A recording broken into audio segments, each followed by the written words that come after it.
Shalom sahabat aku dan dia. Senang sekali saya Anis Priambodo dapat menjumpai Anda kembali.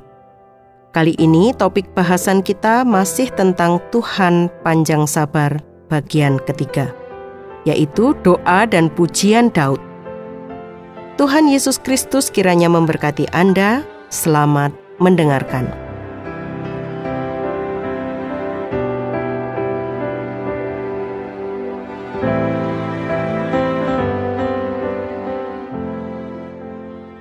Sahabat aku dan dia, Mazmur 86 dan 103 berisi doa dan puji-pujian Daud tentang Tuhan yang panjang sabar.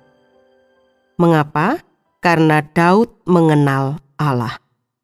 Daud memberikan kemuliaan kepada Allah. Demikianlah di dalam doa-doa, kita juga harus memuji dan memuja Dia dengan segala kerendahan hati dan hormat, dan mengakui bahwa kerajaan, kuasa, dan kemuliaan adalah miliknya ketika memuji Dia. Pujian kepada Dia diberikan dengan beberapa alasan. 1, Dia sebagai yang sempurna tiada tara, yang tidak ada duanya dan tidak dapat dibandingkan dengan siapapun. Di antara para Allah palsu yang disembah oleh bangsa-bangsa kafir, dan di antara para malaikat dan raja-raja di bumi, tidak ada seperti Engkau ya Tuhan. Tidak ada yang begitu bijak, begitu perkasa, begitu baik, begitu panjang sabar, dan tidak ada seperti yang Kau buat, yang merupakan bukti yang tidak dapat disanggah. Karya Allah sendiri memujinya, dan cara terbaik yang kita miliki untuk memuji Dia adalah dengan mengakui bahwa tidak ada yang seperti Dia. Alasan yang kedua, sebagai sumber dari segala pusat pujian. Engkau menjadikan segala bangsa, menjadikan mereka semua dari satu darah, yaitu darah Kristus. Keberadaan mereka semua berasal dari Engkau, dan senantiasa bergantung kepadamu. Oleh sebab itu, mereka akan datang sujud menyembah di hadapan-Mu dan akan memuliakan nama-Mu. 3, sebagai keberadaan yang maha besar, oleh sebab itu segala bangsa akan sujud menyembah di hadapan-Mu, karena sebagai Raja segala bangsa, Engkau besar. Kedaulatanmu mutlak tak tertandingi, semarakmu dahsyat tak tertahankan, kuasamu menyeluruh tak terelakkan. Kekayaan-kekayaanmu luas tiada habis-habisnya, dan daerah kekuasaanmu tak terbatas dan tak dapat diganggu-gugat. Dan sebagai bukti dari ini Engkau melakukan keajaiban-keajaiban yang dipuja oleh segala bangsa. Melalui semua keajaiban itu, mereka dengan mudah dapat menyadari bahwa Engkau sendirilah Allah dan bukan saja tidak ada yang seperti Engkau, tetapi tidak ada yang lain kecuali Engkau.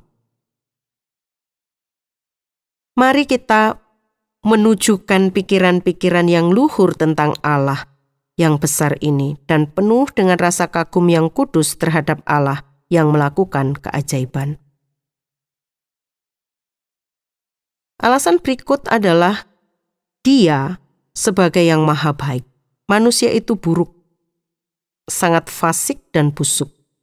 Tidak ada belas kasihan yang dapat diharapkan, tetapi Engkau ya Tuhan, Allah penyayang dan pengasih, panjang sabar dan berlimpah kasih setia.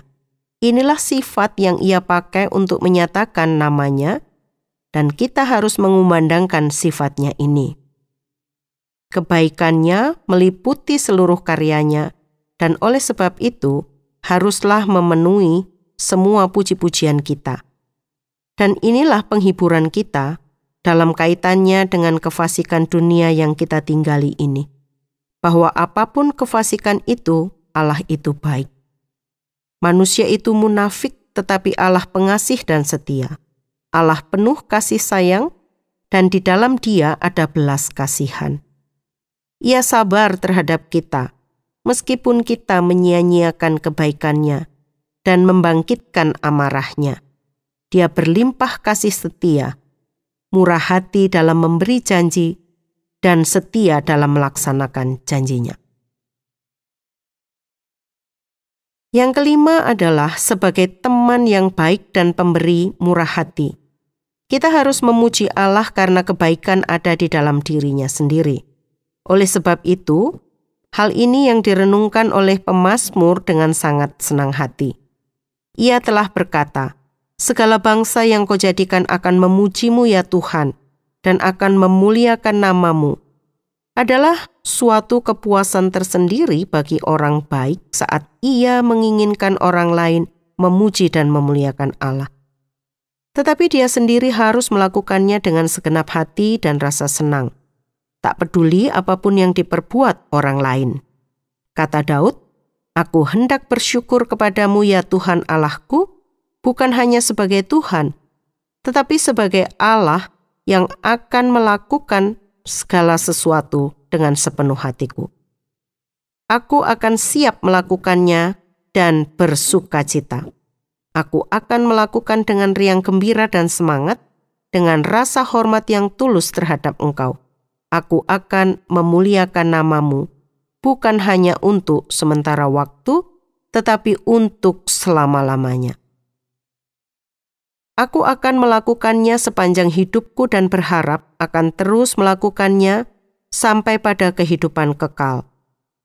Dengan alasan yang baik, ia bertekad secara istimewa seperti ini untuk memuji Allah, karena Allah telah menunjukkan kepadanya kebaikan-kebaikannya secara istimewa. "Sebab kasih setiamu besar atas aku, sumber kasih setia itu penuh, tak ada habis-habisnya. Sungai kasih setia itu berlimpah tiada terkira." Apabila kita berbicara tentang kasih setia Allah kepada kita, sudah menjadi kewajiban kita untuk mengagungkan kasih setianya. "Kasih setiamu besar terhadap aku." Tentang kebesaran kasih setia Allah, ia memberikan contoh. "Engkau telah melepaskan nyawaku dari dunia orang mati yang paling bawah, dari maut yang begitu hebat," seperti Rasul Paulus. Dalam 2 Korintus 1 ayat 10. Dari kematian kekal sebagaimana yang dipahami, bahkan oleh sebagian penulis Yahudi. Daud tahu ia pantas dilemparkan selama-lamanya ke dunia orang mati yang paling bawah karena dosanya, menyangkut Uria. Tetapi Nathan meyakinkan dia bahwa Tuhan telah menghapus dosanya. Dengan perkataan itu, ia terlepas dari dunia orang mati yang paling bawah. Dalam hal ini kasih setia Allah sungguhlah besar terhadap dia. Bahkan orang-orang kudus yang terbaik sekalipun berhutang kepada Allah atas kebaikannya, bahwa mereka diselamatkan dari dunia orang mati.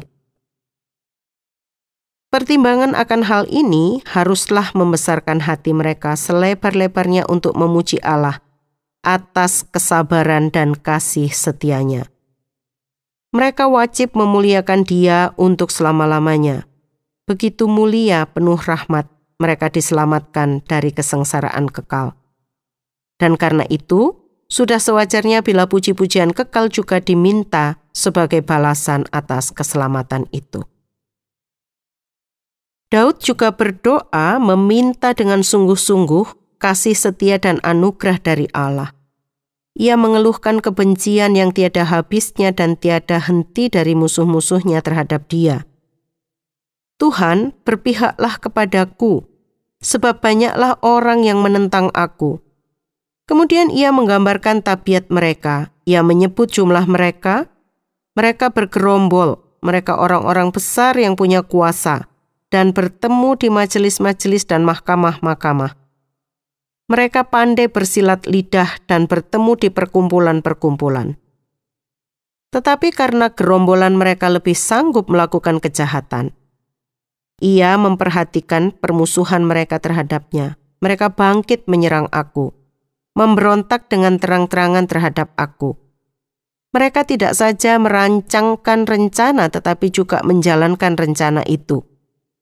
Rancangan mereka bukan hanya untuk menggulingkan aku tetapi untuk menghancurkan aku.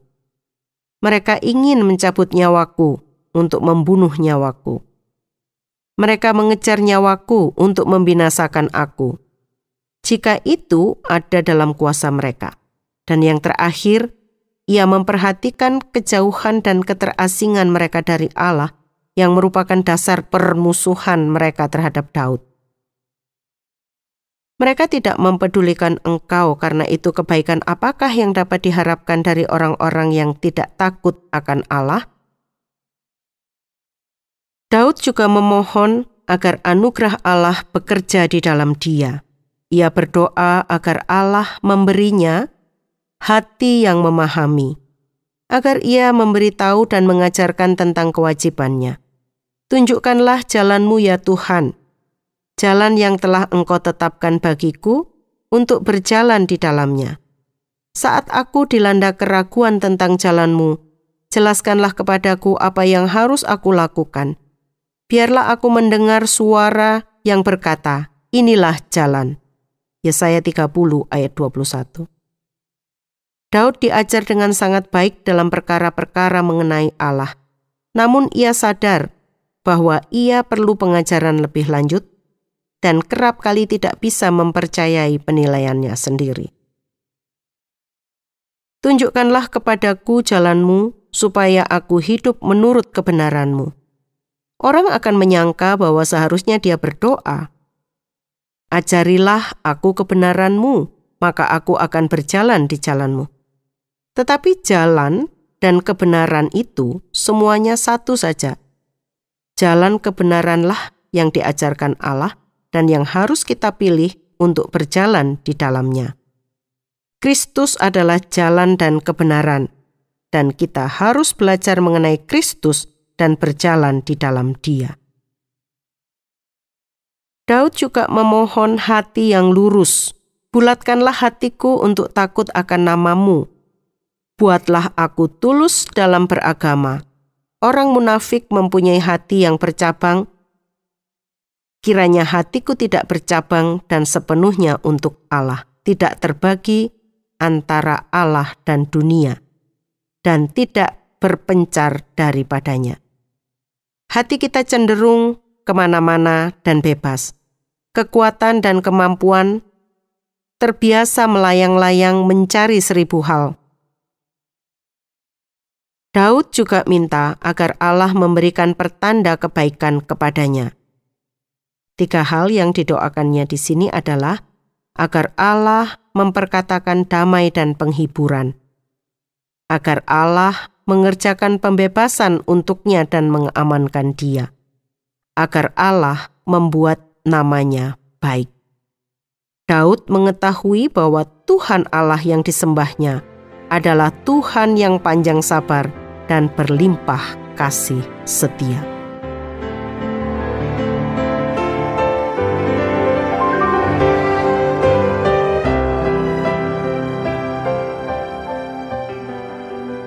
Sahabat, aku dan dia usai sudah perjumpaan kita kali ini. Bila Anda ingin membagikan kisah Anda atau Anda ingin memberi usul maupun pertanyaan, hubungi kami melalui SMS atau WA ke nomor 081 333 777 386 081 333 777 386. Akhirnya saya Anis mohon diri dan sampai jumpa.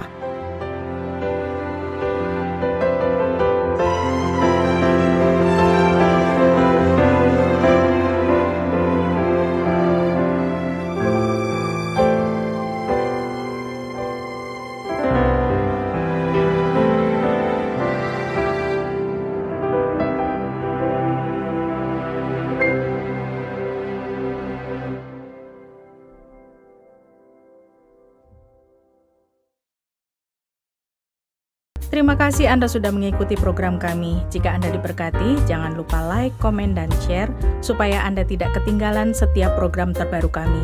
Jangan lupa juga untuk subscribe channelnya dan nyalakan loncengnya. Jika Anda ingin mendukung pelayanan kami, bisa melalui rekening kami berikut ini, atau menghubungi kami di sini.